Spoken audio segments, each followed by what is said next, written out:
Now, to anyone watching, thinking, hey, maybe I should do this. Don't. I'll give you a piece of advice. Don't do it.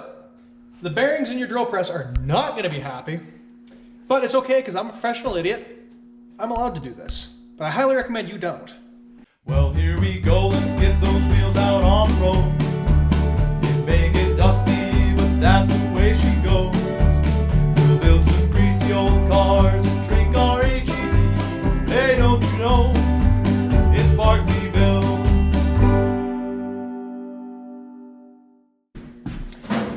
Alrighty guys, so on that ZF transmission has this bearing retainer, which I cut the, there's a sleeve on there that the release bearing would ride on. These are too big to fit this style release bearing, which I'm putting in just off of like a factory Camaro or something. So the other problem we ran into is it doesn't sit on here right. And I could take it to our local machinist, but he's closed and I just want to get some stuff done today.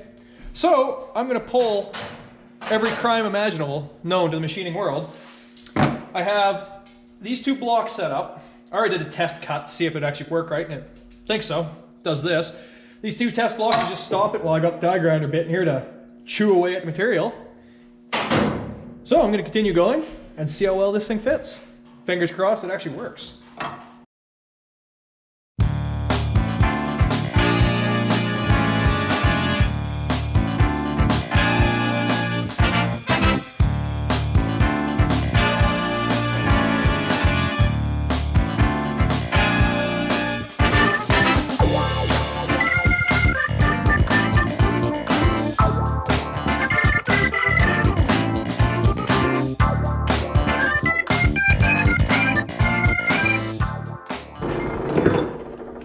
Okay, so there we go. Let's see how close I got. Worked good. It's a little cockeyed. I think it's just a smidge. Too small? Smidge too big. I guess I'll take another Smidge. Yeah, just not quite. Also the depth is probably right off, but Whatever. A little deep is better than not deep enough. then again, it fits in there nice. It's just that bevel is screwing. So honestly, if I just lower her down a bit more, I might get her close. So we'll try that.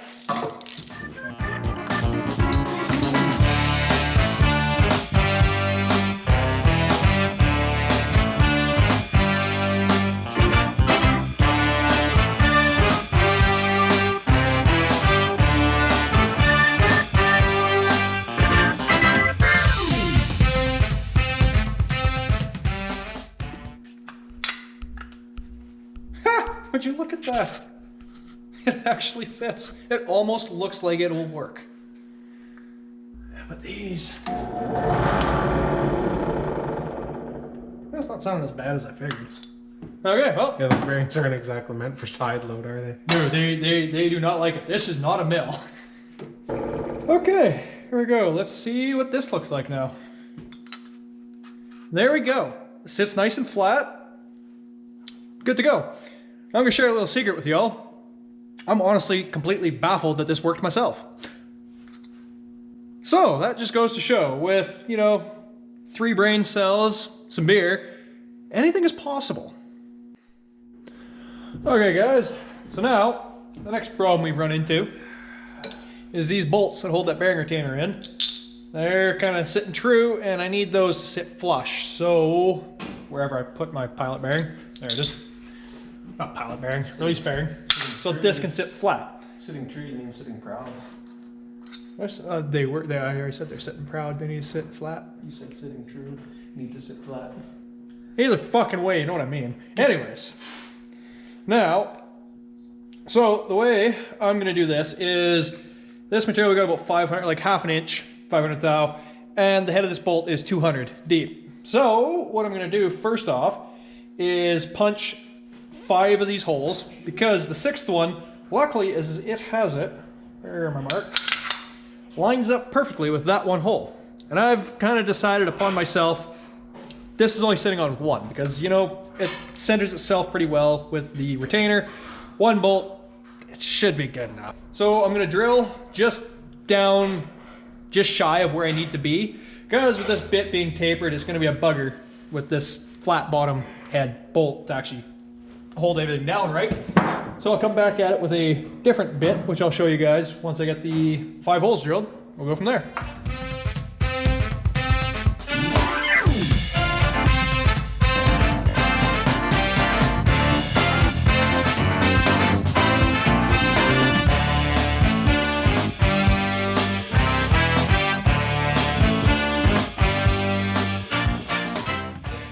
So as we can see, these holes are just slightly tight, which a little bit of sand work on this will fix that.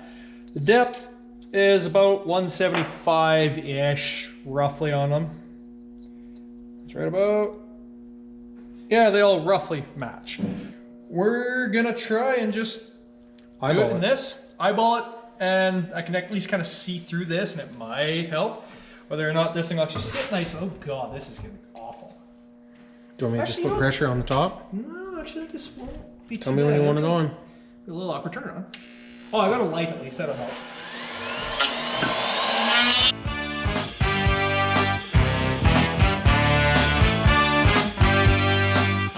So that is 1. So it actually works, so. So 1 down, 4 to go.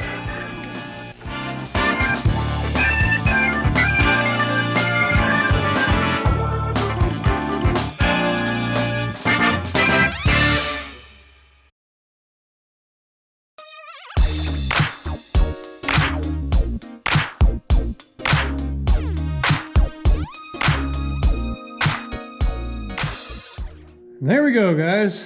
All of them are flush mounted, countersunk, and flat, with a nice lip edge that this sits on, right like that. And this hole here roughly lines up. So I'm gonna use 1 bolt to hold this bugger in. That should be good. Perfect. Oh, wait.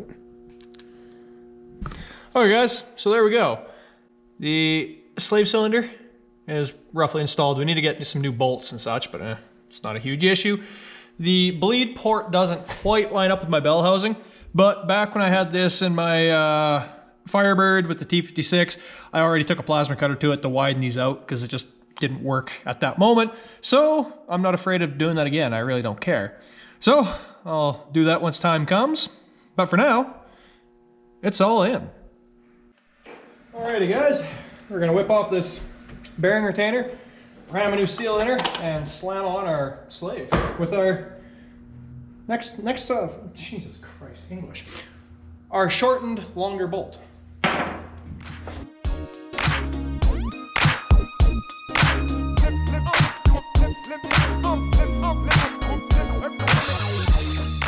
Okay, so get that seal out of there and plunk the new one right in its spot.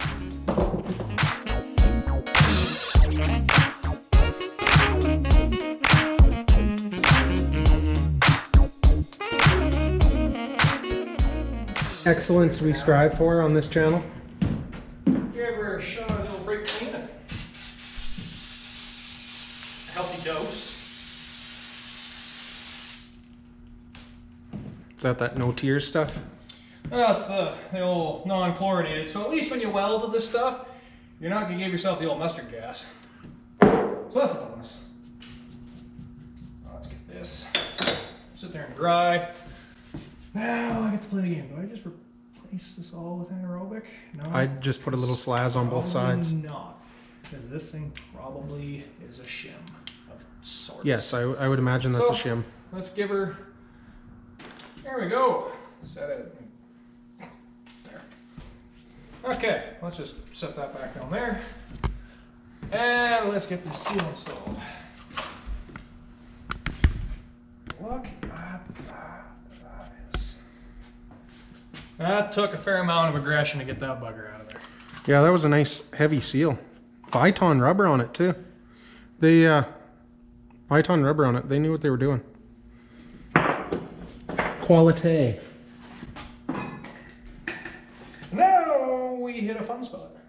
We don't have any I got to bearing install tools to push this in. So here's a trick.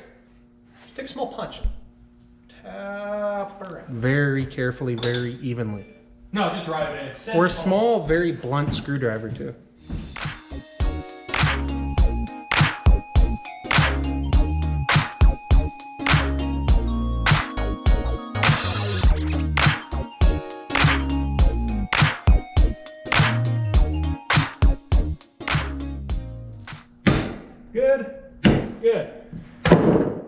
guys, so as you can see in here, took a little tiny bit of a notch out You of her. can't see it. But Hang on. Right took there. a little tiny notch out of her, but you know, That won't I'm matter sure right there. she'll be fine. That piece won't matter. Good. Alrighty, so when you're doing crap like this is some of the best kind of sealant you can get. I use this pretty much any thick flange thing you're bolting together. Don't use it on like your thin tin diff plates because I don't really trust the clamping force all the way around. To use regular ass RTP for that. But for stuff like this, like solid pieces, anaerobic sealant, it's the best. This crap will only dry once it's compressed. You ain't getting dried chunks of hunk and whatever you got whipping around. Which the bearings are plenty happier with that. All you need is just a nice thin layer all the way around her.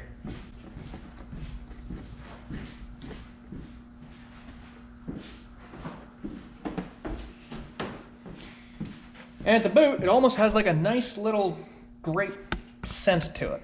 Don't know about the flavor though, I haven't tried it. I don't really It's not very good, trust me. Oh, okay. Good to know. At least we have some experience here. Yeah, well, I am a window licker. Window liquor from parts unknown. That's right. Oh, using an awfully healthy amount. Oh, heck yeah, you know. You lose like 80% of it on your fingers, so it's nicer to just ram her on there and spread it out. Maybe if you didn't have giant Mongo fingers. I know, right? Didn't have big old... Well, at least you're one to say that, you sausage-fingered bugger. Okay. Layer 1 is done. Let's see, does this gasket... Nope, it'll be fine like that. Let's throw the gasket on there. All the whole lineup. And then run another bead.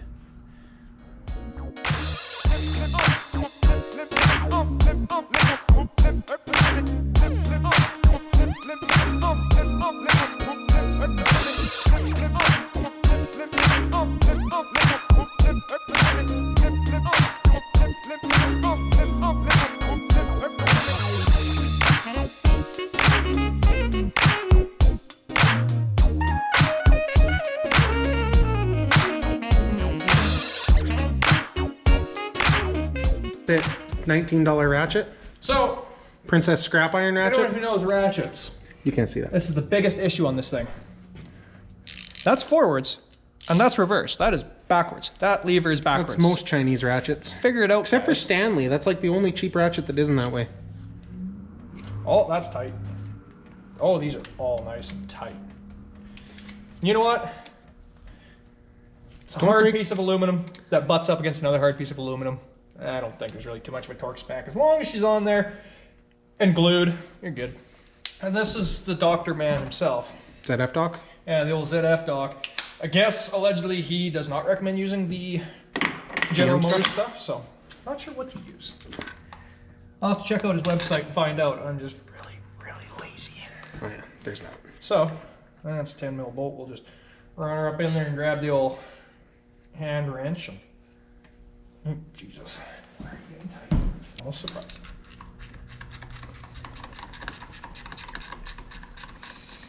Now, I'm not sure if one bolt is good for the slave. I but don't we're think gonna it's roll going with it. anywhere. We're just going to use it. And you know what? Assume it's good until we know it's not, because life's easier that way. I am 100% with you. There we go. All right, so I just got the flywheel on, put the bolts in and torqued them, installed the pilot bushing. Now I'm going to get ready to install the clutch. And none of my pilot tools are the right size, so I did the wrong thing.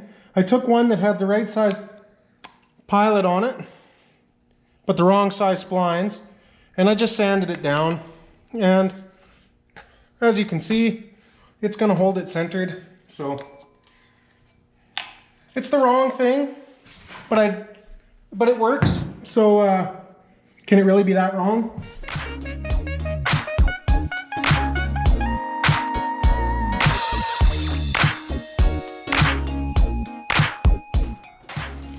I'm not Steven, so I'm actually going to torque these.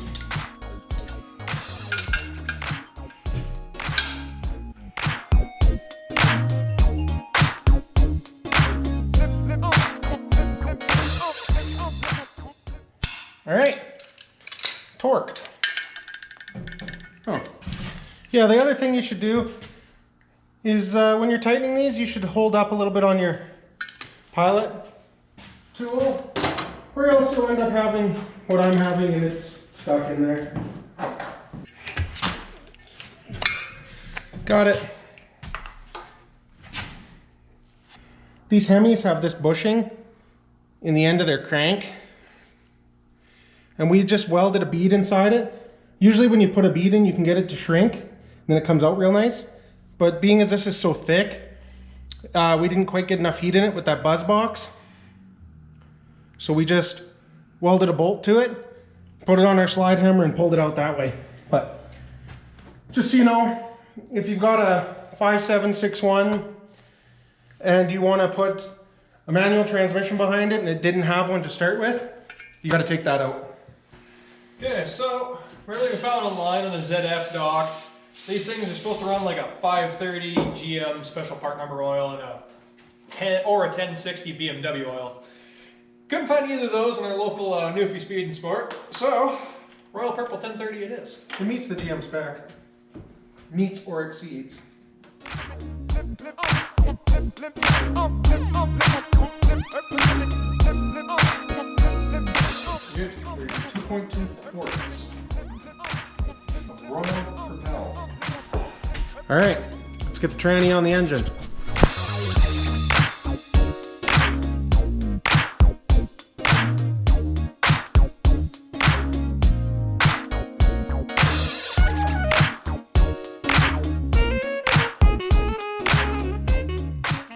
Oh yeah, that's another thing, guys.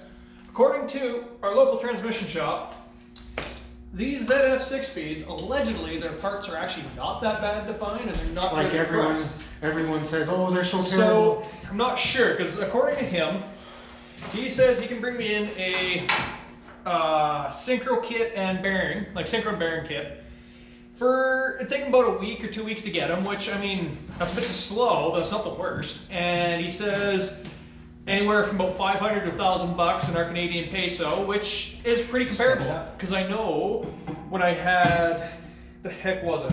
My old T56, bearing and synchro kit for it was about 1,000 bucks anyways.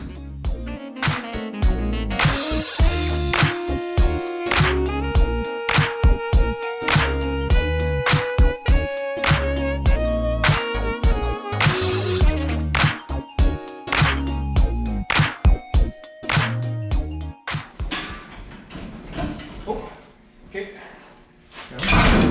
Look at that, and it's pretty much level. That was the easiest we've done an engine in this shop. This thing's also, because of back end up, this is a lot lower, it was a lot easier. Alrighty, I'm gonna get those engine mounts for the train installed.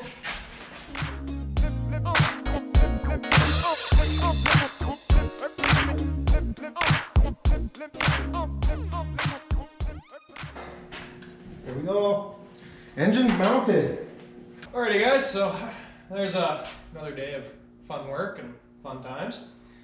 Getting one step closer, and that's all that really matters. You know? Hopefully we can see this thing turning a wheel in a short time. Would be nice. Go and do some nice burnouts. That'll be nice. It'll be fun. Well, have a good day, guys. If you want to, we'd really appreciate a like and subscribe. If you want, also hit up the Facebook and Instagram pages at Barkley Built. Give them a check. Steven keeps an eye on the Facebook. I keep an eye on the Instagram. Kind of keep an eye on the Facebook. Well, you know, as much as we can. We got full-time jobs, we got wives, we got families. Thanks for watching, guys.